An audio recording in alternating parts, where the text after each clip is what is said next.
अस्सलाम वालेकुम। कैसी है मेरी यूट्यूब फैमिली। उम्मीद करती हूँ कि सब ठीक ठाक होंगे। और रोज़ाना की रूटीन है जो खाने पीने की, तो कुछ ना कुछ तो बनाना भी पड़ता है और खाना भी पड़ता है। गर्मी हो रही है, साथ बारिश हो रही है, अजीब किस्म की कोई लगी हुई पड़ी है कि गर्मी है तो आप पसीना पसीन हो रहे हैं, बारिश हो रही है, पंखे के नीचे बैठो तो थोड़ा सा सुकून है। ना समझ आ रही कि बारिश से कोई मसला हल हो रहा है, ना पता चल रहा है कि क्या बारिश की वजह से हबस बहुत ज़्यादा हो गई है। हालांकि इन दिनों इतनी बारिश से हबस नहीं होती। तो जो है सावन भादरे जो है इसमें कहते हैं कि वट वाले दिन हो, तो वट वाले दिन अभी आए नहीं, मगर वट अजीब सा होया हुआ है। बारिश हुई थी दिन में, तो मैंने कहा कि चलो मैं इनके लिए ना, कुछ समझ नहीं आया था, बुला सोया हुआ था क्योंकि छुट्टियां इंजॉय हो रही हैं यहाँ पर। तो मैंने कहा कि चलो इनके लिए मैं आलू वाले पराठे बना देती हूँ। तो पोटली वाले पराठे मैं बनाती हूँ तो वो बड़े अच्छे बनते हैं। तो फिर ये आम की चटनी और ग्रीन चटनी और सब मेयोनीज़ मैंने रख दिया था। मैंने कहा था कि चलें जी आप लोग ये खा लें, देखिए कैसे पतले पतले हमारे ना पराठे, जिसमें हर तरफ आलू का जो मलीदा होता है वो फैल जाता है। तो ये मैंने बनाए हैं, तो मैंने कहा चलें आप लोग खा लें। साथ लस्सी बना ली थी, लस्सी के एक डेढ़ गिलास हमने फड़क लिए थे। तो फिर ये दूसरे दिन का ये व्लॉग है, तो मैंने ना कहा बिरयानी बना लेती हूँ, जुमरात का दिन है। तो बिरयानी जुमरात का दिन बनाकर तो फिर इनके पापा के लिए जो है ना फातिहा वगैरह भी दिलवानी होती है। तो मैंने कहा चले आज बिरयानी बना लेते थे। तकरीबन 3 साढ़े 3 का टाइम था, तो मैंने ये काम शुरू किया बिरयानी बनाने का। और ये मैं इमली शामिल करी हूँ दही में। मैंने शान वालों का मसाला, थोड़ी सी लाल मिर्चें, हल्दी वगैरह, ये सारी चीज़ें थोड़ी थोड़ी मैंने शामिल कर दी थी। मैंने कहा कि चलो जो घर के मसाले भी हों, कि चावल ज़्यादा थे, 4 गिलास से ज़्यादा थे, तो उसमें फिर जो है ना एक पैकेट मसाला कुछ भी नहीं करता। तो फिर भी अपने घर से आप मसाले डालें, गरम मसाला वगैरह मैंने सारा शामिल किया था, इसमें तेज़ पत्ता भी शामिल किया।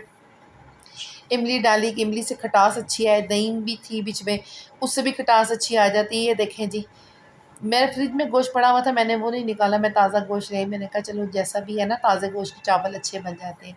ये स्पेशल मुंबई बिरयानी मसाला शान वालों का ये यूज़ किया था। और मैं वैसे ना शान वालों के यूज़ करती हूँ कि कभी ना मिले तो फिर मैं नेशनल वालों के कर लेती हूँ। ये मैंने जर्दे कलर में जो है आलू बॉयल करने के लिए डाल दिए थे कि बिरयानी को ज़रा ना लुक चंगा जा आ जाए। और ये देखिए जी माशाल्लाह, जो इस दफ़ा मैं चावल लेके आई हूँ तो काफ़ी अच्छा चावल आया है, बड़ा लंबा लंबा दाना है इसका, पतले पतले चावल है और जायके में भी बहुत अच्छे चावल हैं ये। तो साथ मैंने फिर एक कोयले को आग पे सेक लिया और उस पर थोड़ा-सा जो मसाला भुना था ना, वही उसी का ही मैंने ऑयल डालकर तो उसको मैंने थोड़ी देर ढक दिया कि थोड़ा स्टीम आ जाए और जो बिरयानी का फ्लेवर है ना वो थोड़ा-सा अच्छा हो जाए। तो इधर चावल भी रख लिए हैं और मसाला भी तैयार हो चुका है। तो मैंने कहा चलें जी अब मैं बिरयानी को तय लगा देती हूँ। मैंने 1 नींबू, थोड़ा-सा पुदीना, 1 टमाटर, 2-4 हरी मिर्ची ग्रीन जो है ना उनको काट के तो पानी में भिगो के रख दिया था। धो के रख दिया, मैंने कहा जो मिट्टी वगैरह है वो सारी बैठ जाए। तो अब ये जो है मैंने कोयला-शोयला भी निकाल लिया है कि कोयला बीच में जो है ना ज़्यादा देर पड़ा रहे तो फिर वो अजीब-सा एक जलने वाला टेस्ट सा आ जाता है। तो ये देखें जी चावल इकट्ठे हो गए हैं काफ़ी सारे, तो मैंने कहा इनको तोड़-ताड़ के ना बीच में शामिल कर दूँ। जल्दी-जल्दी सारा काम किया था फिर, क्योंकि उसके बाद मैंने बाज़ार जाना था, कोई ग्रोसरी करनी थी। ग्रोसरी क्या करनी थी, जब इस दफ़ा सौदा वगैरह लेकर आई तो उसमें दालें वगैरह नहीं लाई थी। तो इस दफ़ा देसी मसूर में लेके आई थी, तो वो बच्चों को बड़ी पसंद आई थी। तो मैंने कहा बेहतर है कि मैं दोबारा, मैंने बच्चों से पूछा, उन्होंने कहा आप दोबारा ले आएँ ताकि कि जो है ना मसूर की दाल जो है गर्मियों में मज़े की लगती है, तो आप ले आएँ। फिर मैं मसूर भी लाई, मूँग ख़त्म हुई थी दाल मूँग की, वो भी लेके आई हूँ, शक्कर ख़त्म थी वो लेकर आई हूँ। यानी कि कुछ ना कुछ ढोते ही रहते हैं कि भई जीने के लिए खाना पड़ता है और खाने के लिए जो है ना जीना पड़ता है। आजकल ये 2 फ़ॉर्मूले हैं और इस वजह से थोड़ी-थोड़ी चीज़ें ला के रखनी पड़ती हैं, कोई चीज़ कम ना पड़े। ये जो मैंने ज़र्दे के उसमें बॉयल किए थे ना कलर डाल के आलू, तकरीबन 1 ही आलू था, मैंने 1 ही आलू बॉयल किया। मैंने कहा ज़्यादा आलू जो है ना फिर लड़ाई पै जाती है कि ये आलू मुझे नहीं मिला। एक-एक को ना इज़्ज़त एहतराम के साथ खाया जाता है। तो ये सारा मसाला जो है अब मिक्स कर दिया और ये जो रखे हुए थे मैंने चावल, उसमें छब्बी में निकाल के, छब्बी में तो ये भी शामिल कर रही हूँ। ये पता है काफ़ी देर हो गई थी तो वो गुठलियाँ सी बन गई थी। बिरयानी को दम लगाने के बाद हम लोग आ गए थे, मैं बाज़ार, मैंने आपको बताया था बाज़ार आए तो यहाँ पे ज्वेरी चाट वालों के पास गए, वहाँ पे चाट खाई क्योंकि मेरी शुगर लो थी। खाना तो पका कर मैं आ गई थी मगर मैंने खाना खाया नहीं था। यहाँ पे फिर हमने ये दालें मसाले जो हमने लेने थे वो लिए।